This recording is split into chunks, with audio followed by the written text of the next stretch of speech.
एक मकड़ी थी। उसने आराम से रहने के लिए एक शानदार जाला बनाने का विचार किया और सोचा, इस जाले में खूब कीड़े आएंगे और फंसेंगे।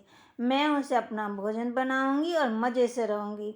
उसने कमरे के कोने को पसंद किया और वहां जाला बनाना शुरू किया। कुछ देर बाद आधा जाला बुनकर तैयार हो गया। ये देखकर वह मकड़ी काफ़ी खुश हो गई। तो तभी अचानक उसकी नज़र एक बिल्ली पर पड़ी, जो उसे देखकर हंस रही थी। मकड़ी को गुस्सा आ गया और वह बिल्ली से बोली, हंस क्यों रही हो?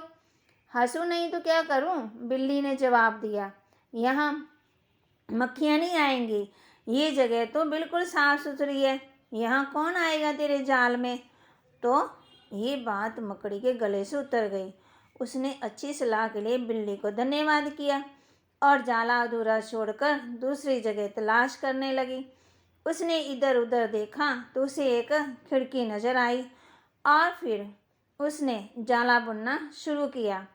कुछ देर बाद जाला बुनती रही, तभी एक चिड़िया आई और मकड़ी का मजाक उड़ाते हुए बोली, अरे मकड़ी, तू भी कितनी बेवकूफ़ है।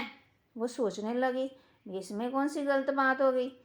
चिड़िया उसे समझाने लगी, अरे यहाँ तो खिड़की से तेज हवा आती है, यहाँ तो तू अपने जाले के साथ ही उड़ जाएगी। मकड़ी को चिड़िया की बात ठीक लगी और मैं वहाँ से जाला अधूरा बना छोड़कर सोचने लगी, अब कहाँ जाला बनाया जाए। समय समय काफ़ी बीत चुका था और अब उसे भूख भी लगने लगी थी। अब उसे एक अलमारी का खुला दरवाज़ा दिखा और उसने उसमें ही अपना जाला बुनना शुरू कर दिया। कुछ जाला बुना ही था, तभी उसमें एक काकरोच नज़र आया, जो जाले को बड़े हैरानी से देख रहा था। तो मकड़ी ने पूछा, इस तरह क्यों देख रहे हो भाई? काकरोच बोला, अरे यहाँ कहाँ जाला बुनने चली आई? ये तो बेकार अलमारी है। अभी ये यहाँ पड़ी है, कुछ दिनों से इसे बेच दिया जाएगा और तुम्हारी सारी मेहनत बेकार चली जाएगी। ये सुनकर मकड़ी ने वहाँ से हट जाना ही बेहतर समझा। बार बार प्रयास करने से वह काफ़ी थक चुकी थी, हार भी चुकी थी और उसके अंदर जाला बुनने की ताकत भी नहीं बची थी। भूख की वजह से वह परेशान थी। उसे पछतावा हो रहा था कि अगर पहले ही जाला बुन लेती तो कुछ अच्छा रहता, पर अब ये कुछ नहीं कर सकती थी। उसी हालत में पड़ी रही। जब मकड़ी को लगा कि अब कुछ नहीं हो सकता, तो उसने पास से गुजर रही चींटी से मदद करने का आग्रह किया। चींटी बोली, मैं बहुत देर से तुम्हें देख रही थी।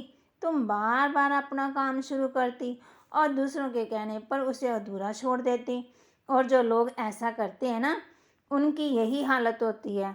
और ऐसा कहते हुए वह अपने रास्ते चली गई और मकड़ी पछताती हुई वहाँ पे पड़ी रही। हमारी ज़िंदगी में भी कई बार कुछ ऐसा ही होता है। हम दूसरों की बातों को सुनकर अपना कार्य करना ही छोड़ देते हैं और बाद में जब हमें पता चलता है कि हम तो अपनी मंजिल के बहुत करीब थे, तब हमारे हाथ पछतावे के अलावा और कुछ नहीं आता है। इसलिए हमें हर कार्य अपनी सूझबूझ से, सोच विचार से करना चाहिए। दूसरों की बातों में नहीं आना चाहिए। हमने दूसरों की बातों में आए और हमने अपनी एनर्जी भी गंवाई, है ना, समय भी गंवाया और हमें पछतावा भी हुआ और हमारे शरीर के अंदर ताकत भी नहीं रही। इसलिए जो कुछ करना है सूझबूझ से, और हर कार्य जब हम सूझबूझ से करते हैं तो हमें सफलता भी मिलती है। बहुत से लोग कहेंगे आप ऐसे कर लो, वैसे कर लो, लेकिन आप एकाग्रचित होकर के कोई भी कर्म करेंगे तो आपको सफलता मिलेगी। दूसरों के कहने पर आप अपना काम बिगाड़ भी सकते हैं ना। जो आप कर रहे हो पहले उसको पहले अच्छी तरह से करो, फिर दूसरे काम और करने हैं। तो यही हमें शिक्षा मिलती है, हर कार्य हम सूझबूझ से करें, दूसरों के पीछे न लगें।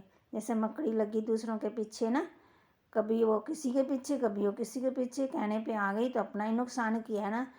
अब हमने अपना नुकसान नहीं करना, माना एनर्जी वेस्ट नहीं करनी है। ओम शांति।